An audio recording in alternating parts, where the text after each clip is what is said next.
Okay, good morning, everyone. We're going to get started.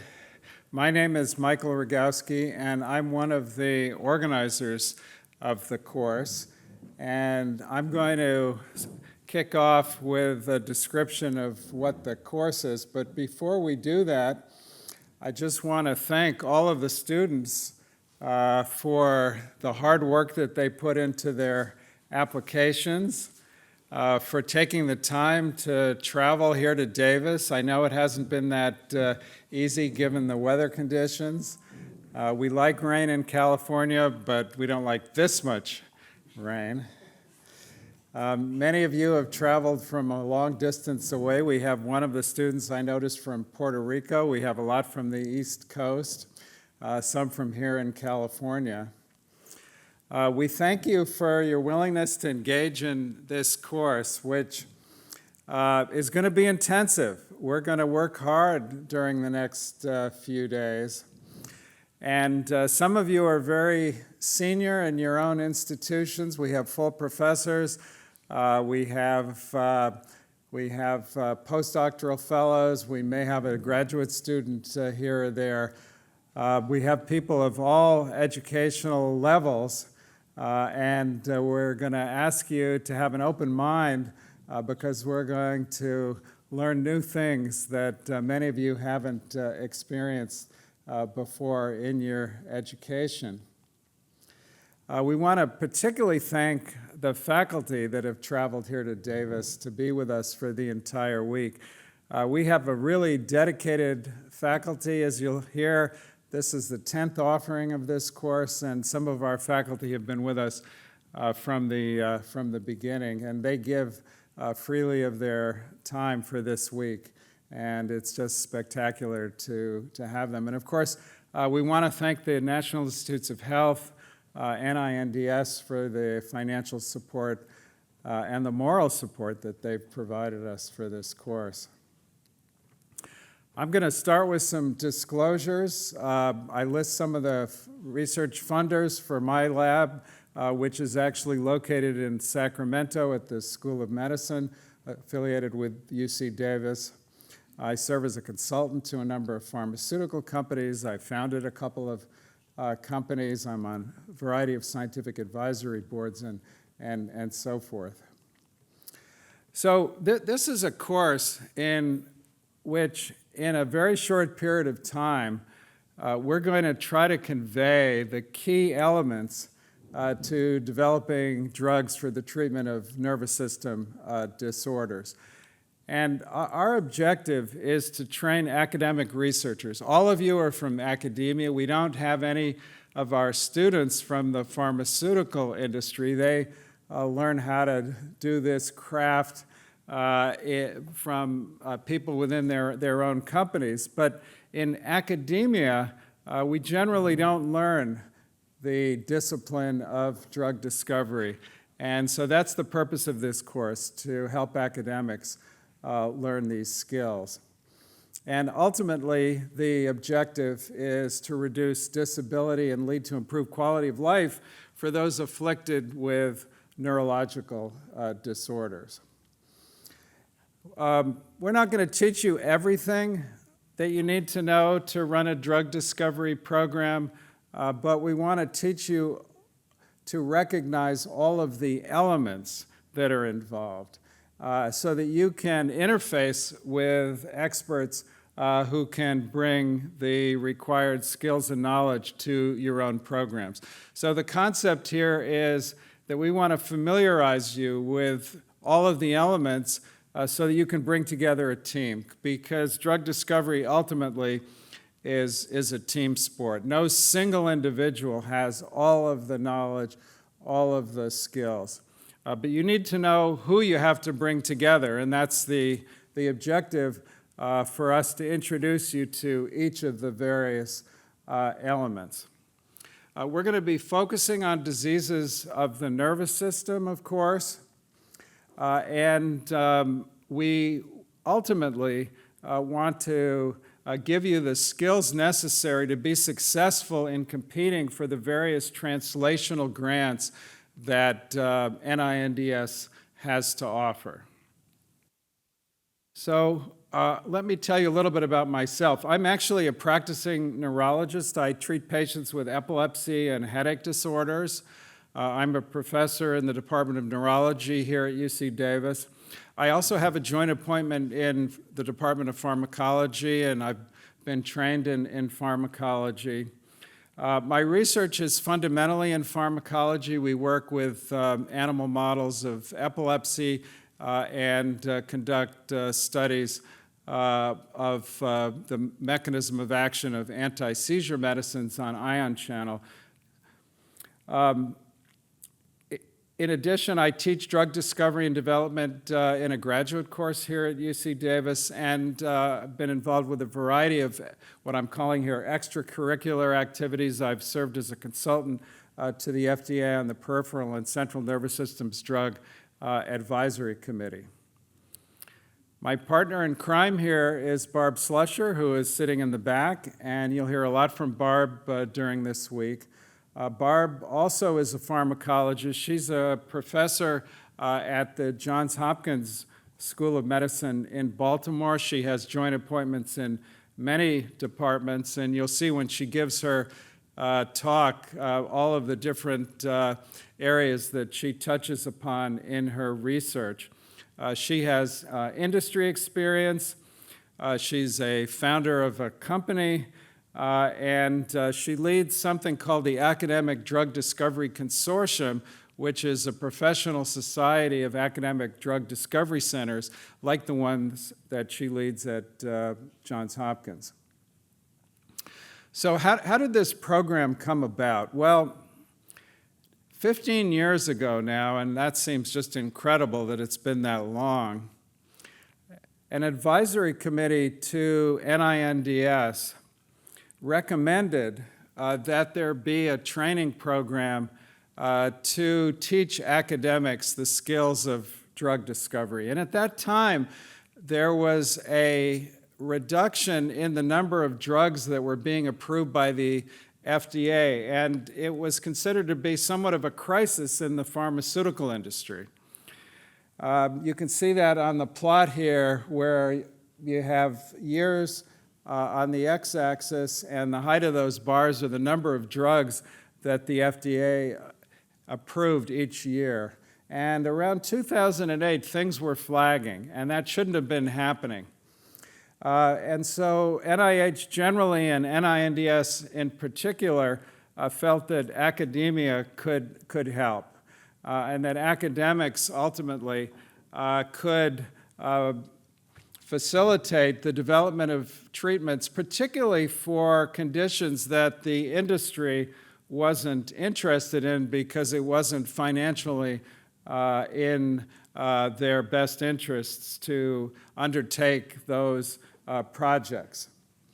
And so the advisory committee recommended that a solicitation be put out for academic researchers to come forward and apply for the opportunity to offer this course. And Barb Slusher and I did that back 15 years ago now. We offered the course for the first time in 2013, and we're now in the 10th offering of the course. And in the beginning, we focused exclusively on small molecules. But as time went on, and it became apparent to us that many of the most interesting and important therapies in neuroscience were biologics, that is, antibodies or oligonucleotides or viral vectors, we had to pivot the course somewhat and move away exclusively from small molecules and include lectures on biological therapies. And so in this week's course, you'll be hearing a lot about the various biologic therapies and the approaches to developing these different types of strategies that require perhaps a different way of looking at things. I should also mention that this course is affiliated with the Division of Translational Research at NINDS, and Chuck Sywin is the program director there that interfaces with us, and you'll be hearing from Chuck later in the week. So what is the concept of drug discovery and development? Well, at the most basic level, drug discovery is the identification of molecules that can be used as medicines. And then the drug development process is the process through which we take that molecule, create a formulated drug product, and move it through the regulatory process by which it is made available to the public. And we're going to be focusing a lot on that drug development aspect of the process because that is really foreign to most people in academia. It's well known, as I mentioned, in the pharmaceutical industry, but it's not something that you probably have encountered during your training up to this point. So I like to think about the process of drug discovery and development in two main buckets. There's the initial stage, which I refer to as the non-regulated phase, where we're identifying the new molecule, perhaps testing it in vitro systems and animal models. And we're doing that in a way that's familiar to most of us from the type of work that we do in our research labs that we did during our training. But once we identify a lead molecule that we are going to move forward in the development path, we enter what I refer to as the regulated phase. And this requires us to be cognizant of the rules and regulations that apply to drug development in the United States, but which are harmonized to a large extent throughout the world. And while we'll be talking primarily about regulations that are promulgated by our own U.S. Food and Drug Administration, I think it's worth remembering that the rules and regulations that we operate by are very similar to rules and regulations that are required for the development of drugs in other countries as well. So it's really a global process that we're participating in. And so as we move the molecule out of the basic research phase and into this development phase, we'll be paying very close attention to the rules and regulations that are required. So this slide schematizes the process in a rather linear fashion, and I hesitate to show this because nothing in drug discovery and development is absolutely linear. There are always twists and turns, unexpected discoveries that require us to go back and rethink things and perhaps to take a different path than we thought we were embarked on in the beginning. But to simplify at a high level, we have to conceive of an approach to treat a disease. We have to identify a target in the body on which that medicine would act. And then after that initial discovery phase, we have to identify molecules that act on that target. And once this occurs, we enter the regulated phase where we have to develop a dossier that we're going to be submitting to the regulators, and they are going to scrutinize that dossier. It's called an IND, or Investigational New Drug Application. You're going to be hearing a lot about that. The regulators are going to scrutinize that document, and they're going to make a determination as to whether you're going to be permitted to dose that first human patient with the medication. And we're going to be discussing all of the steps that start from discovery of the molecule to the filing of the IND in this course. This is not a course that's going to be talking about the next step in the process, which is the clinical trials. That's for perhaps another course for those of you who are interested in that aspect of drug discovery and development. As you know, once clinical trials are completed, then there's another regulatory filing called the New Drug Application that is also scrutinized by the regulators to determine whether the drug can be made available broadly to the public, whether the drug can be sold. But we're going to be talking only about the step up to the filing of the IND to move the molecule from the laboratory into human patients. So I wanted to just very briefly describe why we have this process.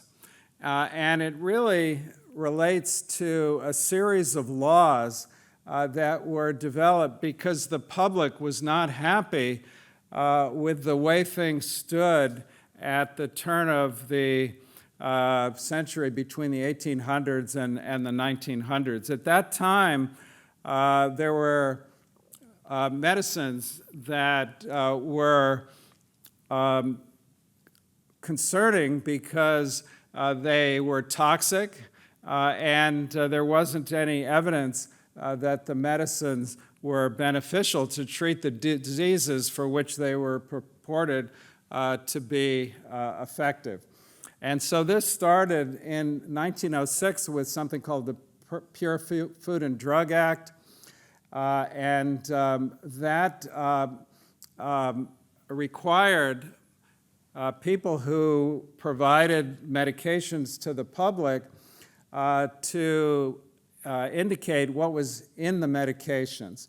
And if the medications were being sold with materials in the medications that were not on the label, the purveyors of those medications could be prosecuted under the law. Later on, a drug product that was offered for the treatment of infectious diseases in children caused a number of deaths of children because of an excipient, diethylene glycol. And this stimulated Congress again to act. And Congress in 1938 passed the Federal Food, Drug, and Cosmetic Act, FD&C Act of 1938. And at this point, it wasn't just a matter of demonstrating that you indicated on the label what all the ingredients were. You had to actually prove that the ingredients were safe. And as you'll learn in this course, we have a variety of processes by which we do that, both in animal studies and, of course, later on in clinical trials. But at this point in the history of the development of the drug laws, there was no requirement that the sponsors of the drug had to show that the drug was effective for its intended use, only that it was safe. And it wasn't until 1960 that a catastrophe occurred in Europe where a drug called thalidomide was given to pregnant women to prevent morning sickness, nausea during pregnancy. And when children who were born of those mothers who had taken thalidomide, many of them had birth defects. They were missing arms, legs, ears, and so forth. It was really just a horrible situation. Fortunately, thalidomide was never introduced into the United States due to the sharp awareness of a reviewer at the FDA. She didn't let this medication into the U.S., so we didn't have any children who were born with birth defects from thalidomide here in the U.S. But it was so shocking to the American public that they, again, demanded that Congress act. And in 1962, Congress passed probably the most revolutionary development in the drug laws in its history, the so-called Kefauver-Harris Amendment to the FD&C Act. And this required that the manufacturers prove that the drug was effective for the intended use and put into play the clinical trial system that we operate under today, which requires the sponsor or the manufacturer to show that the drug is effective for the intended use. Okay, so I really appreciate this comment from Mike Ehlers, which describes why we do this process. And he says, I marvel at every new medicine that reaches patients, knowing the amazing series of events that had to align to reach that point. Every new drug has behind it an epic tale of insight, risk, unexpected findings, perseverance, discovery, hope, disappointment, and triumph. And I think this is really true. As you go through your careers and become involved in drug discovery and development, I think you'll recognize that these words are so true. There is just so many twists and turns, but it's really a thrilling experience to be able to create a new medicine that can impact literally millions of people around the world. Here's another comment from a drug developer at a pharmaceutical company. He said, that is a hell of a rewarding feeling when you've made something that has become a medicine and people turn around and thank you for doing it. When you talk about professional reward, the people aspect is really something.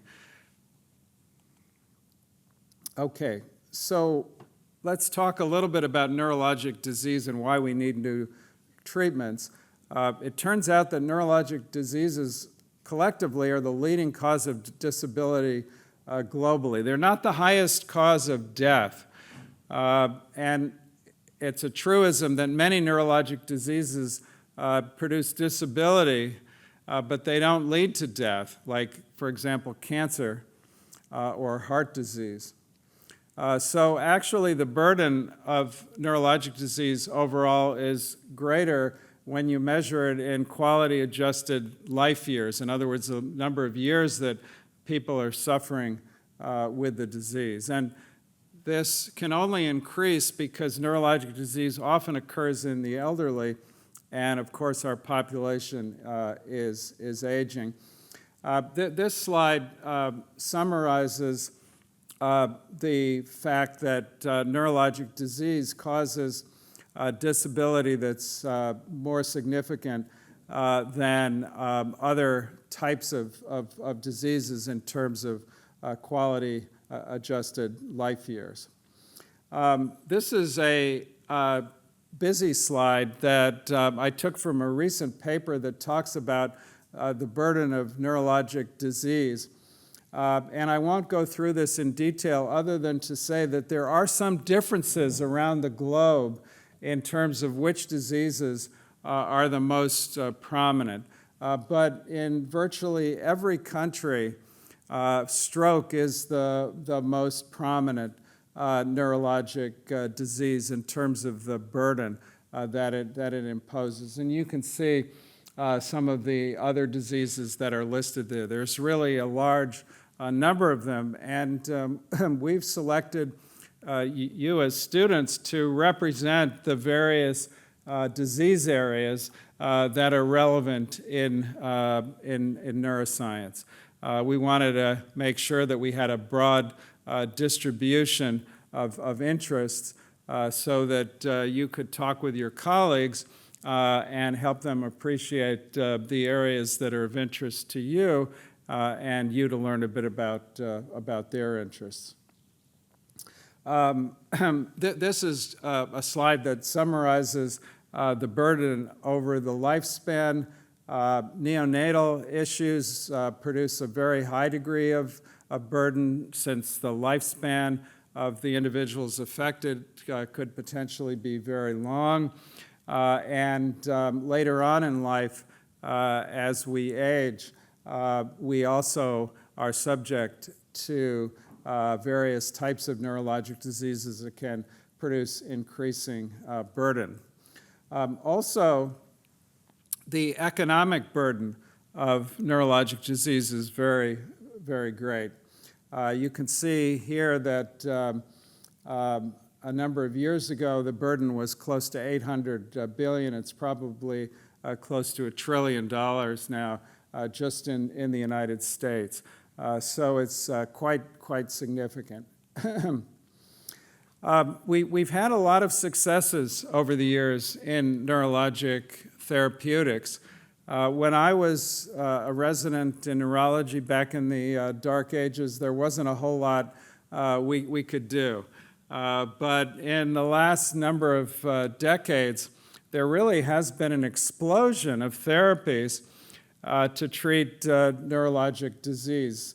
Of course, we have many treatments for psychiatry, and these days psychiatrists have to be neuropharmacologists because much of what they do involves using medications. Multiple sclerosis has had enormous progress in the past number of decades with a variety of immune therapies that have transformed the condition. Similarly, the development of levodopa in Parkinson's disease has been transformative, along with many other therapies that allow the condition to be managed. In the area of epilepsy, where I work, we've had an explosion of new drugs be introduced into the market in the last 20 years. We now have 30 different molecular entities that are marketed for seizures. We also have 3 devices. We won't be speaking about devices in this course. A variety of important treatments are available for substance abuse. New treatments for muscular dystrophy have really been transformative in a condition for which there really hadn't been anything to offer patients for most of my lifetime. Spinal muscular atrophy also, we have remarkable oligonucleotide and gene therapies that have transformed that condition from a death sentence. In the area of headache, another area that I tend to work in my own clinical practice, just in the last few years, we've had transformative antibody therapies and small molecules directed against calcitonin gene-related peptide and its receptor that have been transformative in our practice. We have a variety of treatments for blindness now that have been really remarkable. But we still have very, very significant unmet needs in neurotherapeutics. We don't really have anything that is highly effective in Alzheimer's disease. We have important treatments for stroke, of course, but we need to do better. We don't really have any neuroprotective strategies once the stroke has occurred. Developmental disorders, and there are a wide variety of these. We have only limited new therapies. I should note that Rett syndrome, recently a drug was approved by the FDA just in the last week or so. Traumatic brain injury, we don't really have any effective treatments there. Many rare conditions, we have limited treatments, particularly conditions associated with neurodegeneration. We have very few therapies that can halt the neurodegenerative process in the conditions. Chronic pain, given the opioid crisis, is particularly important, and I know some of you have been working in this area. Neuropathies associated in many cases with diabetes and other types of neuropathies we really don't have any treatment for. Brain tumors, we have very limited approaches. Also, I should mention that there's hundreds and hundreds of neurologic diseases, and for the vast majority of these rarer diseases, we really don't have any therapies at all. So in some cases, the pharmaceutical industry has been interested in developing treatments, but for many of these conditions, there's just really not an economic incentive for them to develop the treatments, and so it falls on your shoulders as academics to at least get the process started. We don't necessarily expect academics to move a drug all the way to FDA approval, but certainly the early stages is something that you can very well do in your own institutions based on the knowledge that you're developing in your own research programs. So that leads into this slide, which is the belief that we as organizers of this meeting, of this course have, and that is that we as academics do have a role to play in the development of new medications. Okay, so I'm just going to take a few moments now and walk us through what we're going to be doing in the next several days in this course. We have a number of lectures, but when we organized the course, we didn't want to just have our faculty talk at you. We really wanted this to be a dialogue. You could have just looked at the lectures on video on the website if all we were expecting is to talk at you.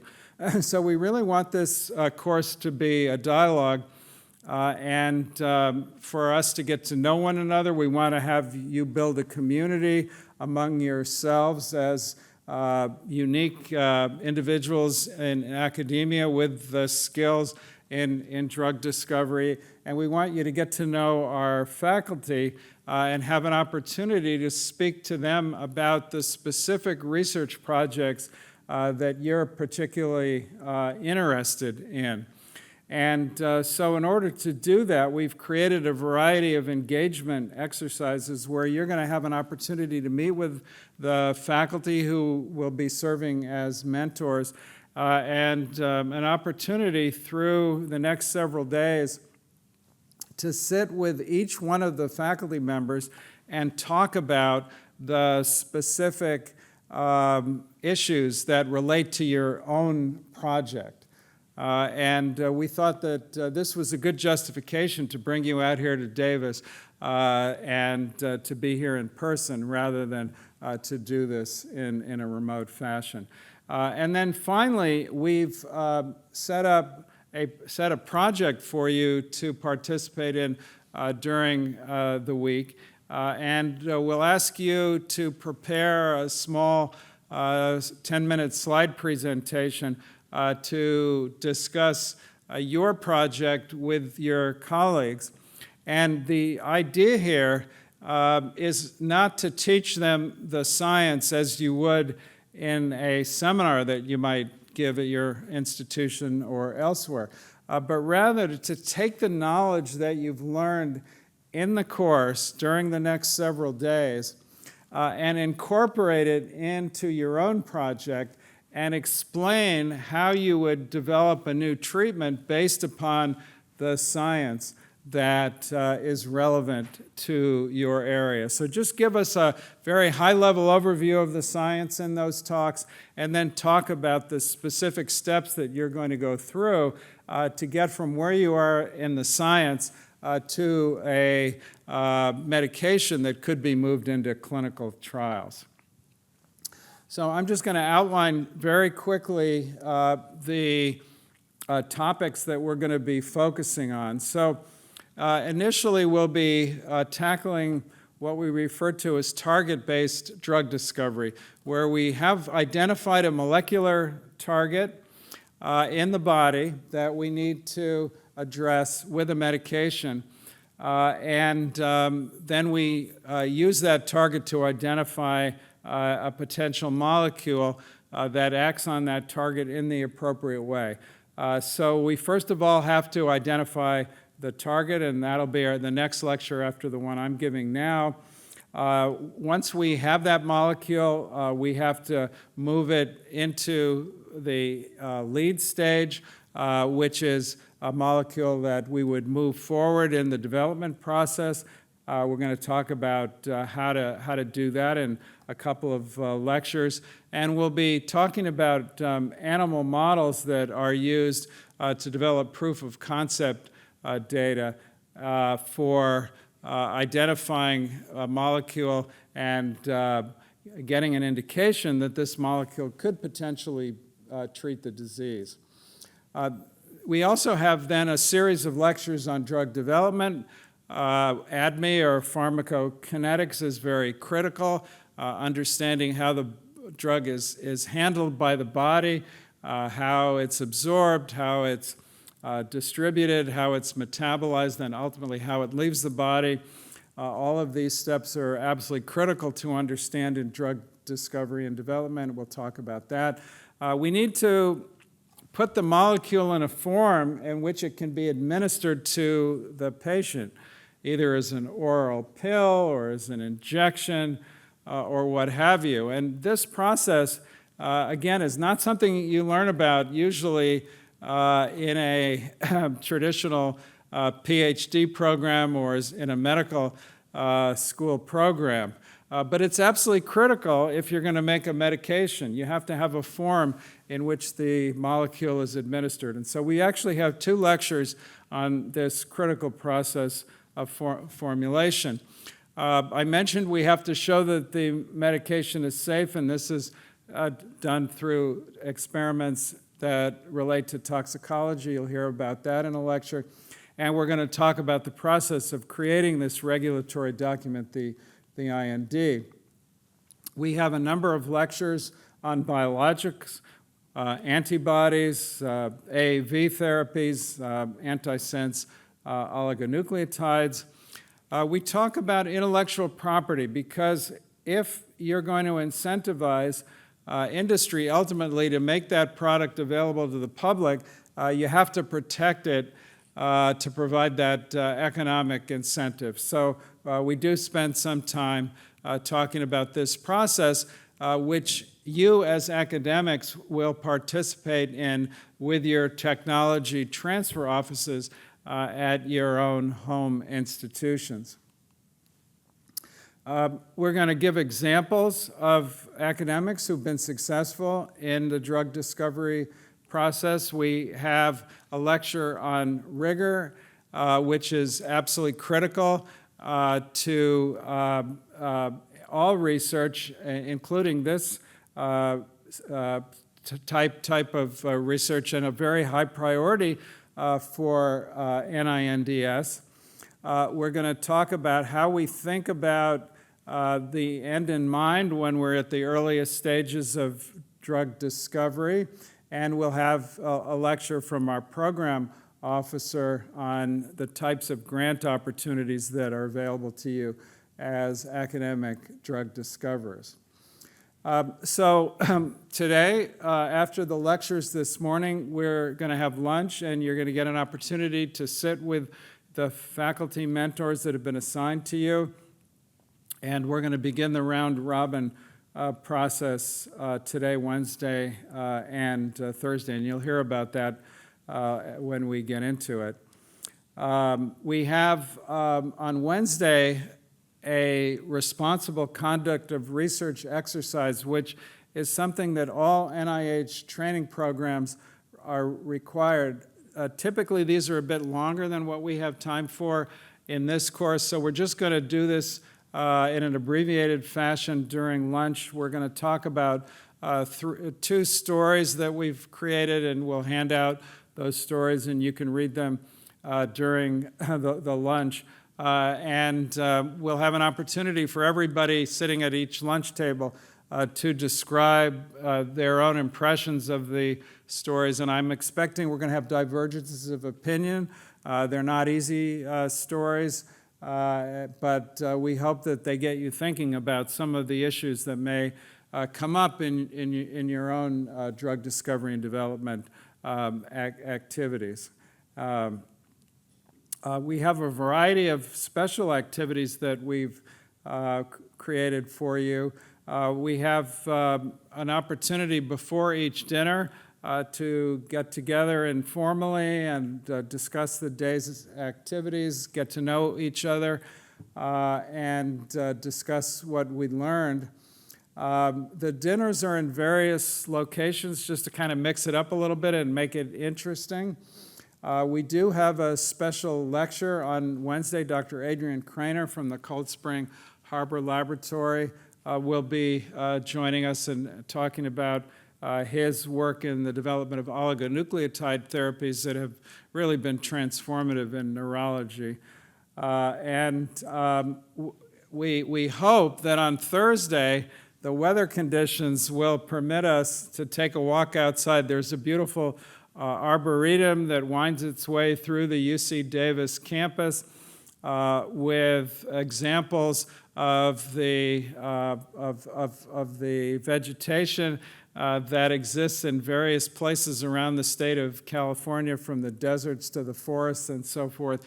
And we have a guide that will take us through the arboretum. And so everybody keep your fingers crossed, and let's hope Thursday lets up. The last I looked at the weather report, Thursday was supposed to be a light day for the rain, so I'm hoping. Okay, and then as I mentioned on Friday, we're going to have the student presentations, and those are going to be held in the law school. We have 4 seminar rooms where we'll be able to sit, and you'll be able to show your slides in that setting. Okay. We'll talk perhaps about the student presentations later. I just want to emphasize that we really appreciate your feedback so that we can continue to improve the course. We'll ask you to evaluate each one of the speakers, and we'll do this at the end before we break. And also, we're going to ask you to report on your diversity, because NIH requires us to submit a diversity summary of the students in the course. We don't mention your names, but we like to have accurate information on this. Okay. A couple of housekeeping things. You all know about the course website. We'll be able to update that during the week, and so we'll put materials like the lectures will be available, the slides will be available up on the course website. We already have all of the documents up there. You'll be getting those in paper format as we go on, but they're also available on the website. And I would be remiss if I didn't thank our absolutely spectacular course assistant, Carolyn Foote, who you've all been interacting with. She'll be here with us during the week. And if you have any issues, Carolyn will be available to help you. She's right in the back there. She's just waving. That's Carolyn.